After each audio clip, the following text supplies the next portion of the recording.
오늘 이 아침에 우리에게 주신 하나님의 생명의 말씀은 신약 성경 256페이지 로마서 12장 1절에서 2절까지 말씀입니다. 그러므로 형제들아, 내가 하나님의 모든 자비하심으로 너희를 권하노니 너희 몸을 하나님이 기뻐하시는 거룩한 산 제물로 드리라. 이는 너희가 드릴 영적 예배니라. 너희는 이 세대를 본받지 말고 오직 마음을 새롭게 함으로 변화를 받아 하나님의 선하시고 기뻐하시고 온전하신 뜻이 무엇인지 분별하도록 하라. 아멘. 지난 주간에는 우리가 행복한 교회를 이루어 가려면이라고 하나님 말씀을 전했는데, 오늘은 로마서 12장 1절에서 2절까지 말씀을 중심으로 행복한 가정이 되어 가려면 이라는 제목으로 하나님 말씀을 선포하도록 하겠습니다. 오늘 우리가 읽었던 이 로마서는 바울이 기록한 13권의 성경 중에서 신학적으로 보면 가장 중요한 책으로 정해져 있습니다. 그래서 마태, 마가, 누가, 요한 그 사도복음 다음에 사도 바울이 쓴 성경 중에서 로마서가 가장 첫 부분에 있습니다.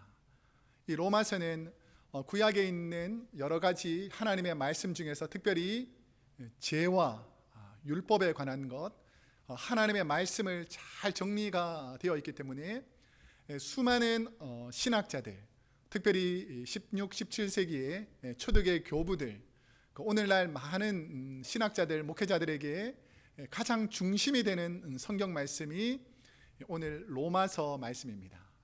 특별히 로마서는 타락한 캐톨릭 교회를 개혁하기 위해서 루터와 칼뱅이 하나님의 말씀을 붙잡고 종교개혁을 시작하는데, 그 말씀 중에서 가장 중심이 되는 오직 의인은 믿음으로 말미암아 살리라 라고 했던 그 루터의 종교개혁 모토, 이게 바로 이신층의, 오직 의인은 믿음으로 말미암아 산다는 이 말씀을 로마서 말씀을 중심으로 개혁을 시작했습니다.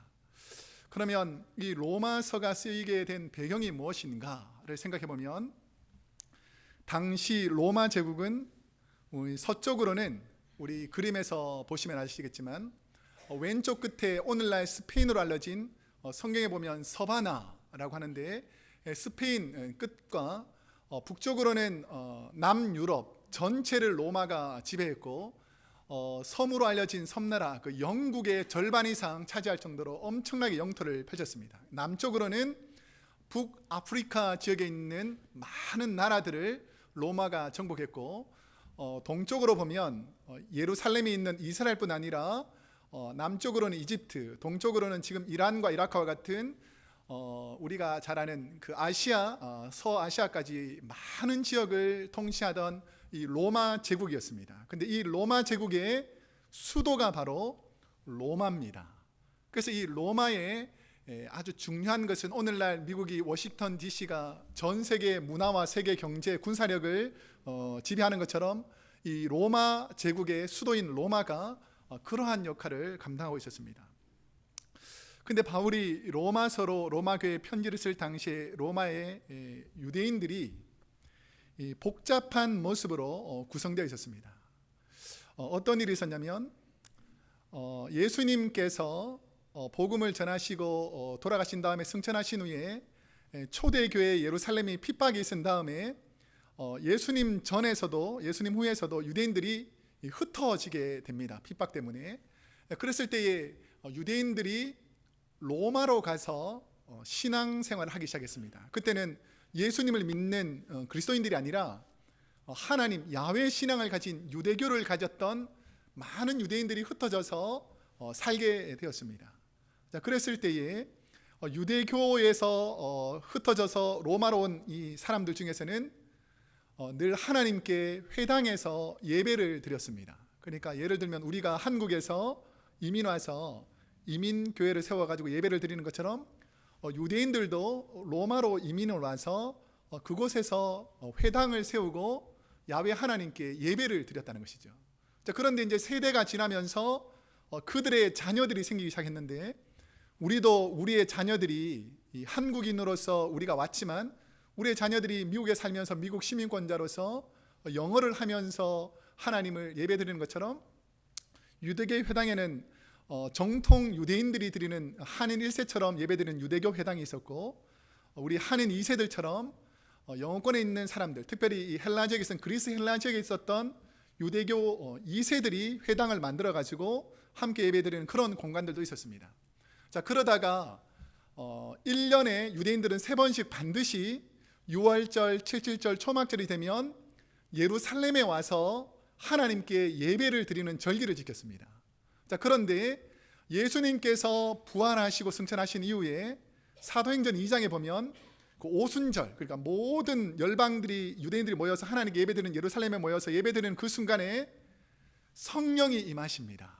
그러면서 유대인들에게 엄청난 성령의 사역들이 일어나기 시작하는데, 그때 당시에 복음으로 변화된 베드로가 사도행전 2장과 그 다음에 3장과 4장에 보면 6월절을 지키러 왔던 많은 유대인들에게 예수 그리스도를 선포하고 성령을 경험하게 합니다.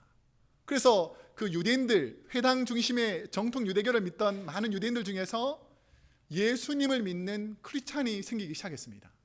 그래서 6월절 절기나 여러 가지 절기를 마치고 다시 예수를 믿는 사람들이 다시 로마 자기 집으로 가게 되었을 때에 회당에서 예배를 드릴 때에는 어떻게 예배를 드리냐면, 유대 회당의 예배는 10명, 남자 10명 이상만 되면 제사장이 예배를 집례해 줬습니다. 그러니까 회당에서 제사장이 남자들이 모여가지고 예배를 드리기를 원하니까 이제 예배를 집례해 드리는데, 그 예배 순서가 어떻게 되냐면 하나님께서 구약의 여러 가지 말씀 중에서 그 절기별로 읽어야 되는 성경 구약의 말씀이 있습니다. 그리고 신명기나 특별히 이사야서, 예수님의 그 행적에도 보면 예수님께서 회당에서 하나님의 말씀을 읽고 강론하신 부분이 나오고, 로마서 이후에도 보면 사도 바울이 회당에 가서 하나님 복음을 전하는 스토리가 나옵니다. 자, 그래서 이 복음을, 하나님 말씀을, 구약의 말씀을 쭉 읽고 나면 그 제사장들이 뭐라고 그러냐면, 우리 중에 이 말씀을 듣고 하나님의 위로나 권면을 할 사람이 있으면 나와서 말씀하라라는 시간이 있습니다. 이것이 말씀 강론 시간인데, 우리가 하나님 말씀을 듣고 깨달음이 있는 부분을 이렇게 쉐어링하는 시간입니다. 자, 그랬을 때 어떤 일이 벌어지냐면, 예루살렘에 가서 예수님을 믿었던 유대인들이 그 성경 강론 시간에 나와가지고 이렇게 외치는 거예요.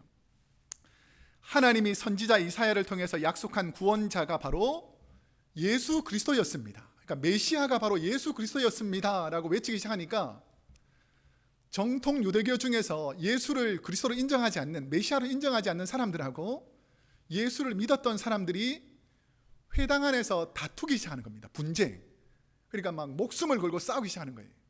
근데 이게 그냥 교회 안에, 회당 안에서만 싸우는 것이 아니라 사회적으로 문제가 일으키기 시작했습니다. 그러니까 폭동이 일어나고 다투고 싸우는 이런 세력들이 생기기 시작한 것입니다. 그래서 이런 사건들이 어떻게 기록되어 있는가를 역사학자인 스웨토니우스가 쓴 로마의 클라우디우스 황제의 생애라는 책에 보면, 유대인들하고 유대교 그리스도인들하고 싸워가지고 이 클라우디우스 황제가 칙령을 내리는 스토리가 기록되어 있습니다. 그러니까 로마에서 워낙 정통 유대교 히브리인들하고 예수를 믿는 유대인들하고 자꾸 싸워서 다투니까 클라우디우스 황제가 칙령을 내려가지고 수도인 로마의 유대인들을 모두 다 내어 쫓아버립니다. 그러니까 유대인들이 다 떠나가 버리게 된 것입니다. 자, 이런 상황에서 복음을 들은 헬라인들, 유대인들, 그리고 1세대가 아니라 2세대로서 그 로마의 시민권을 가졌던 사람들이 교회의 구성원이 됐습니다. 구성원이 됐음에도 불구하고 여전히 정통 유대인들 사회에 있는 사람들하고 이방에서 바울의 신앙을 받았던 사람들이 교회 안에서 이렇게 자꾸 갈등을 일으키니까, 바울이 이 소식을 듣고 로마 교회에게 편지를 쓴 것이 바로 오늘 본문의 로마서입니다. 그래서 이 로마서는 크게 두 부분으로 구성되어 있고, 좀 세분해 보면 세 부분으로 나눠져 있습니다. 그래서 로마서 1장부터 5장까지는 그 로마 교회에 있는 유대인들을 중심으로 해서 죄 문제를 다뤄주면서 유대인들에게 주로 권면하는 부분이 1장에서 5장까지 나오고, 그 다음에서 6장에서 11장까지는 헬라 문화에 있었던 그런 로마 교회 성도님들에게 성화와 구원의 문제를 다룬 다음에 서로 용납하고 받아들이라는 말로 2세대 유대인들 그리고 헬라 성도들에게 권면합니다. 이런 구약의 내용들을 가지고 성도들을 다 권면한 다음에, 그러면 하나님의 말씀을 받은 우리가 어떻게 살아야 될까를 설명하면서 오늘 로마서 12장부터 16장까지는 성도인 우리가 가정에서, 교회에서, 그리고 사회에서 어떻게 살아가는 것이 하나님의 뜻대로 사는 것인가를 보여주는 아주 중요한 말씀의 시작, 첫 부분이 로마서 12장 1절에서 2절까지 말씀입니다. 그러면 세상 속에서 크리스천인 저와 여러분이 어떤 삶을 살아야 하는가? 오늘 본문 1절에서는 이렇게 말합니다. 그러므로 형제들아, 내가 하나님의 모든 자비하심으로, 하도 싸우고 다투고 분쟁이 있으니까 부드러운 자비한 마음으로 너희를 권하노니, 너희 몸을 하나님이 기뻐하시는 무엇으로 드리라고요? 거룩한 산 제물로 드리라.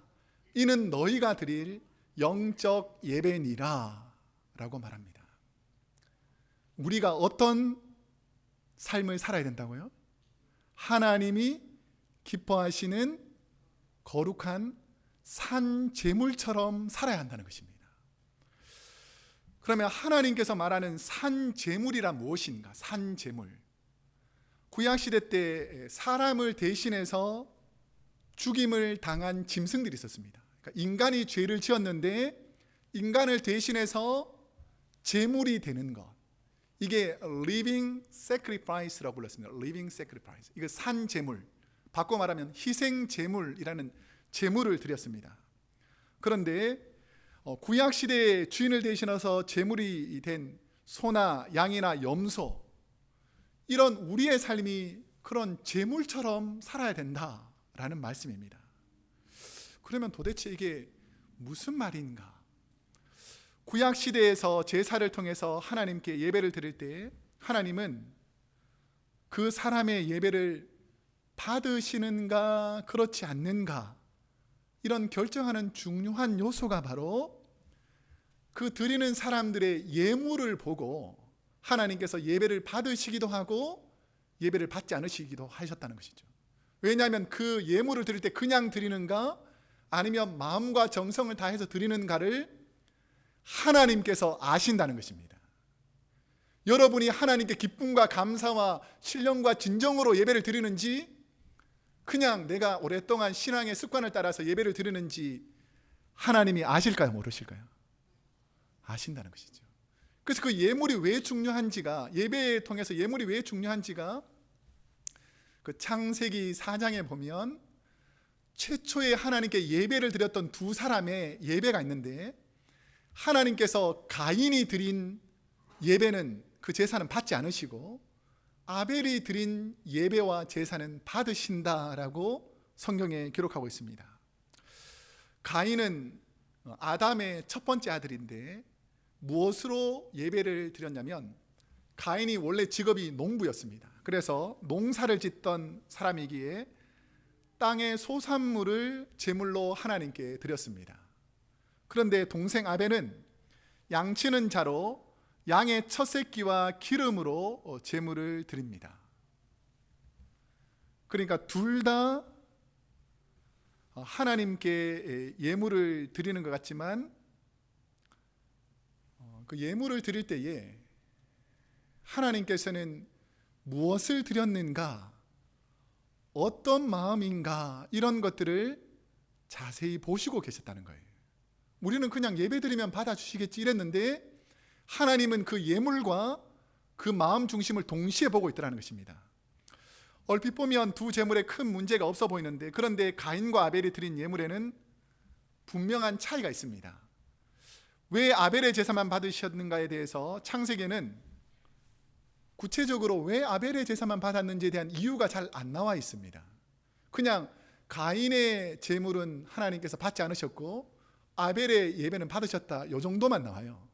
그런데 왜 받지 않으셨는지 그 이유를 히브리서, 신약 그 히브리서에 보면 분명하게 그 이유를 하나님께서 설명하십니다. 히브리서 11장 4절 말씀 우리 한번 함께 읽어보도록 하겠습니다. 시작. 믿음으로 아벨은 가인보다 더 나은 제사를 하나님께 드림으로 의로운 자라 하시는 증거를 얻었으니 하나님이 그 예물에 대하여 증언하심이라. 그가 죽었으나 그 믿음으로서 지금도 말하느니라. 여기서 자세히 읽어보세요. 아벨은 가인보다 어떤 제사를 드렸기 때문에 하나님께서 받으셨다는 겁니까? 더 나은 제사. 그러니까 하나님께서는 더 나은 제사가 있고 그렇지 못한 제사가 있다는 것을 분명히 아신다는 것입니다. 그런데 하나님께서 이 의롭다고 만들어주는, 하나님께 드림으로 의롭다고 만들어주는 그것이 뭐냐면 하나님이 무엇에 대해서 증언하신다는 것입니까? 그 예물에 대하여 증언하신다는 것이죠. 자, 그러면 창세기에는 그들이 제사 방식, 어떻게 제사를 드렸는지, 예배를 드렸는지 그 형식과 순서와 절차가 언급되지 않고 나오지 않는 것으로 봐서는 예배 드린 순서나 절차가 잘못되었다라는 것으로는 어느 것이 더 좋은 예배인지 그렇지 않는 예배인지 알 수가 없습니다. 그런데 아벨은 아까 좀 전에 제가 무엇을 드렸다 그랬죠? 자신의 첫 새끼, 양의 첫 새끼와 기름을 드렸고 그 다음에 가인은 자기의 소산물을 드렸다, 이렇게 나옵니다.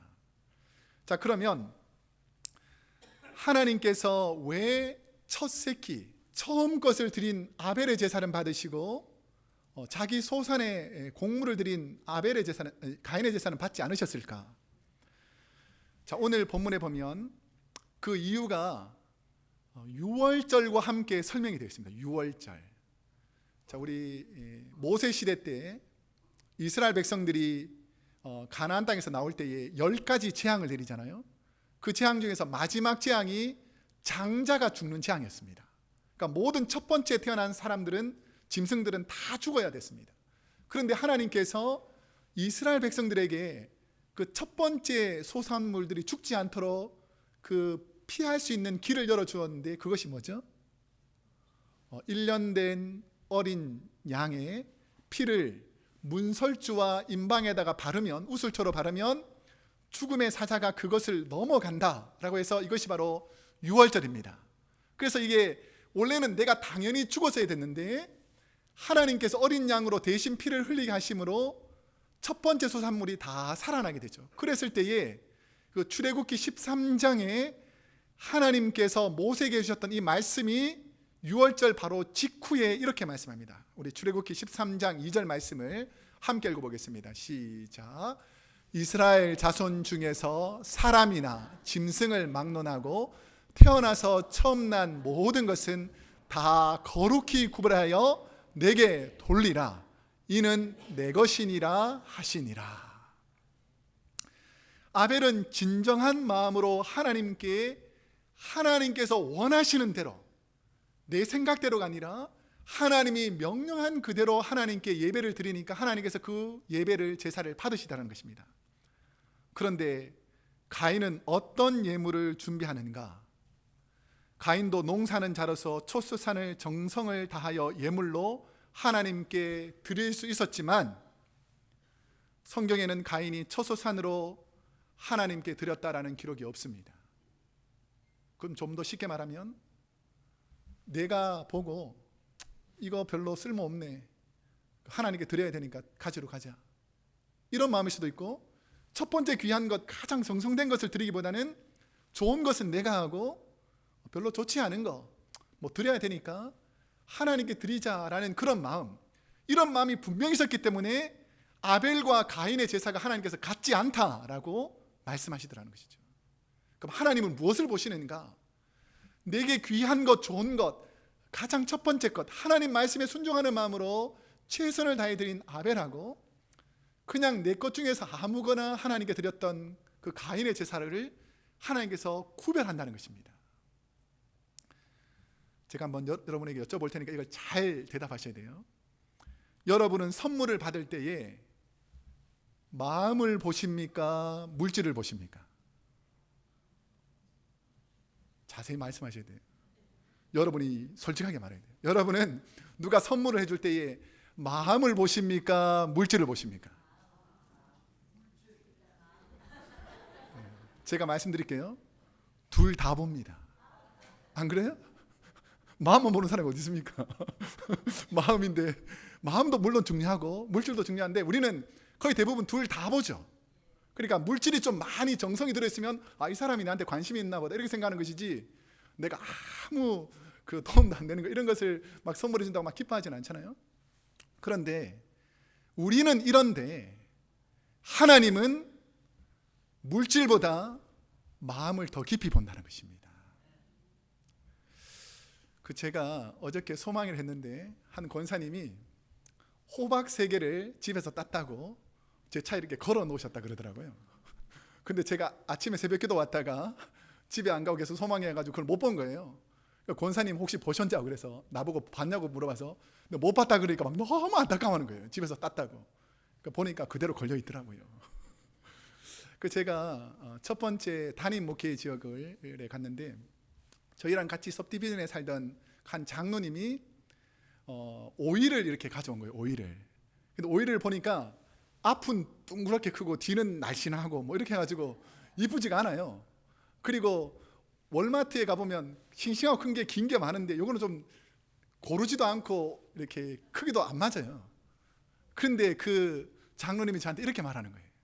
장로님, 제가 뒤에서 오이를 키우게 됐는데 그 키운 것 중에서 제일 먼저 소출을 땄는데 이걸 누구 드릴까 이렇게 생각하다가 가까이 있는 목사님이 생각나서 가지고 왔습니다 이렇게 하더라고요.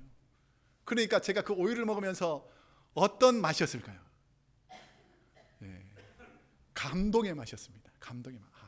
누군가 나를 이렇게 생각하는구나, 누군가 나에게 이런 마음의 사랑을 표현하는구나, 이게 그 사람을 감동시키는 거죠. 하나님은 우리의 마음의 상황을 보시는 줄로 믿습니다.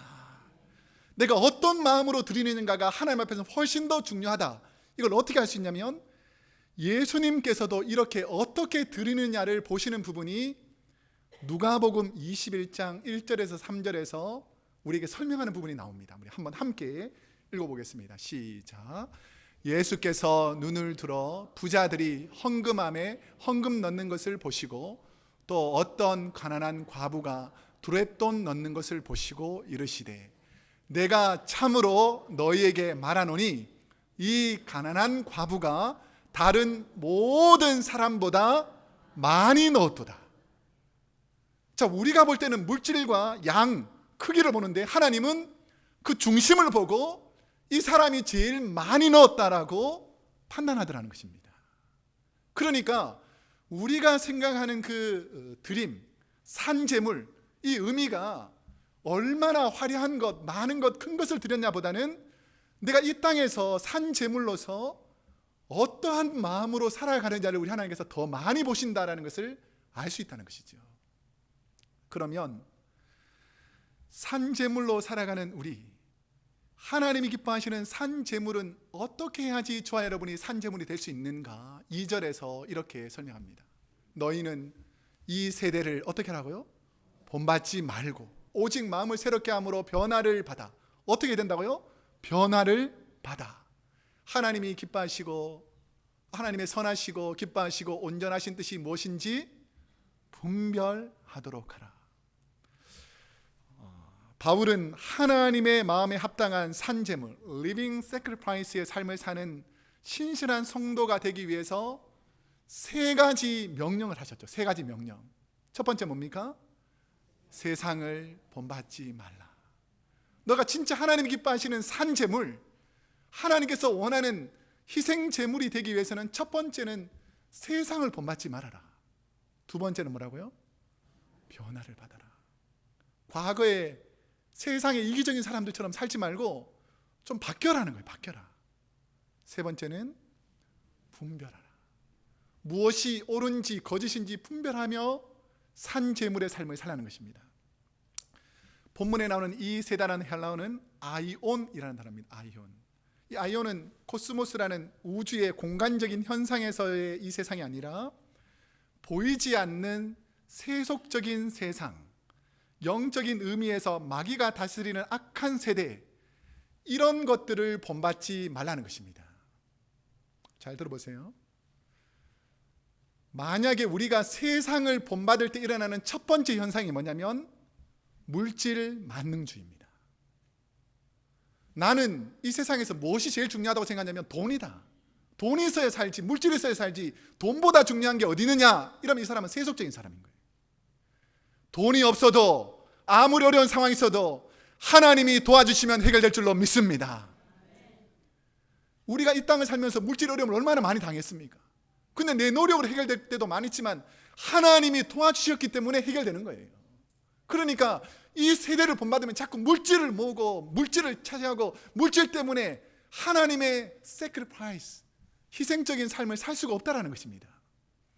그 다음에 이 세대를 본받으면 이기적인 사람이 됩니다. 이기적인 사람. 내 것만 생각하는 거예요.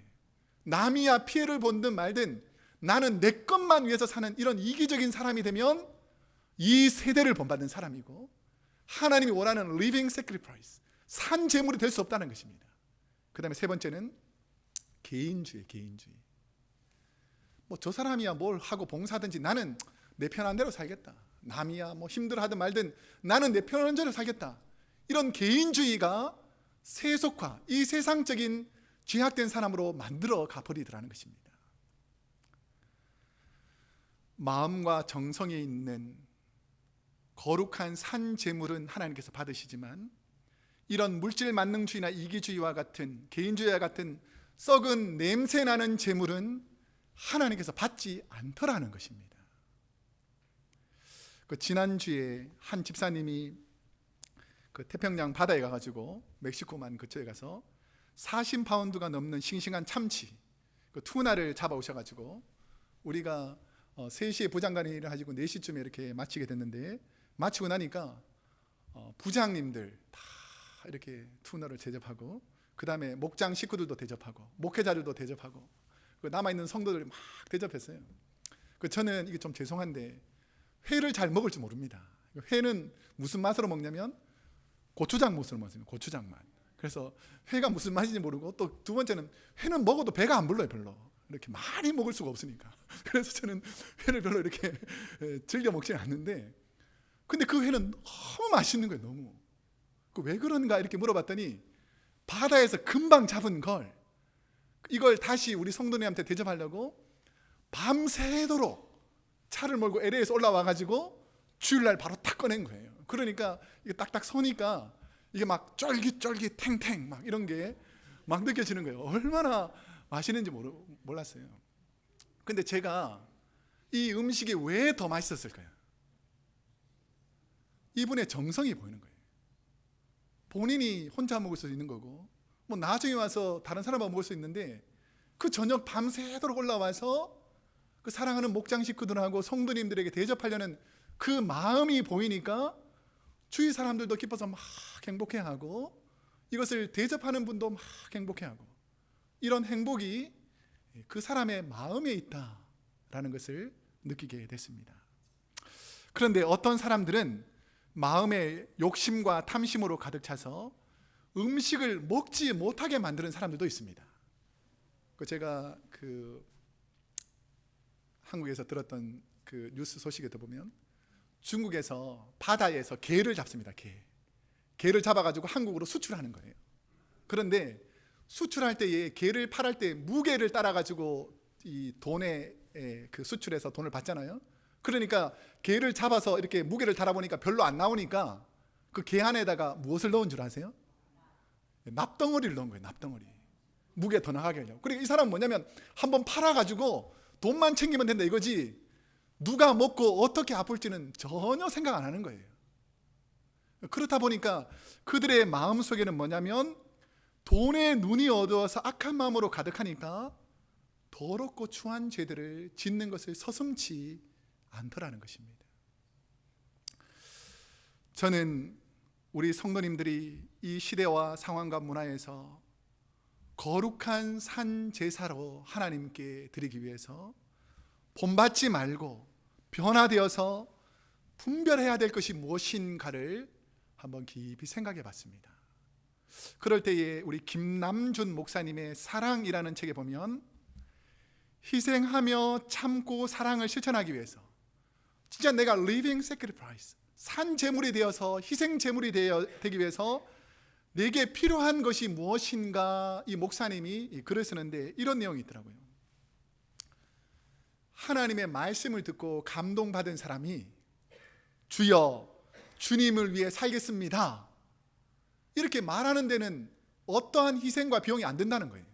우리가 말씀 듣고 아유 내가 참 주님 말씀 좋습니다, 제가 주님 사랑하며 살겠습니다 이렇게 말하는 데에는 별로 희생하는 비용이 들지 않더라는 것이죠. 그런데 제가 오늘 말씀을 듣고 그 주님의 사랑을 실천하며 살겠습니다, 실천하기 위해서는 엄청난 대가가 따르더라는 것입니다.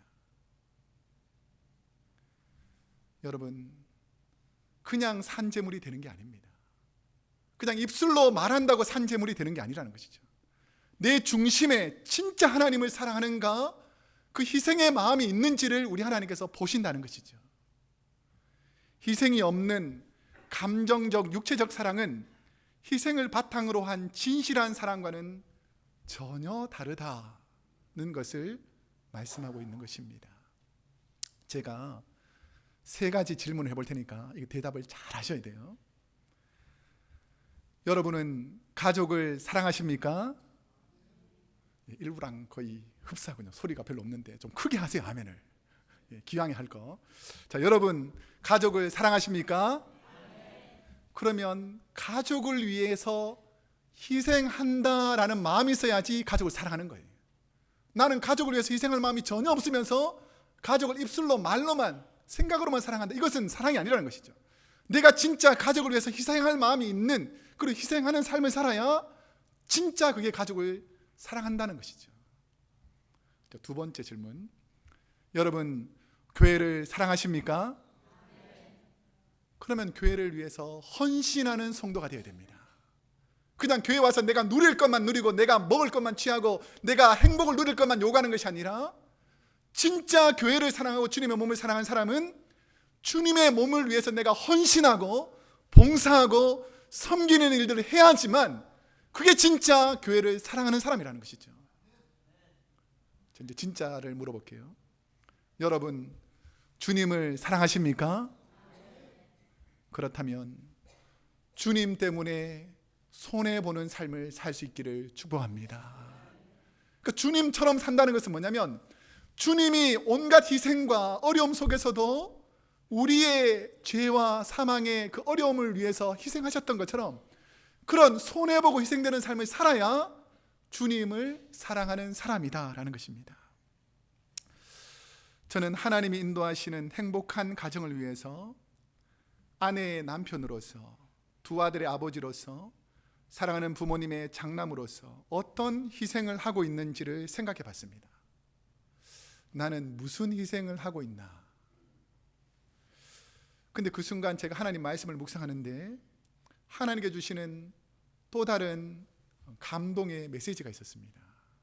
그게 뭐냐면 저는 제가 헌신하여서 우리 가정이 행복해진다라고 생각했는데 하나님은 부족한 저에게 못난 자녀인 나를 위해 평생 희생하신 부모님을 주셨다라는 것을 알게 됐습니다.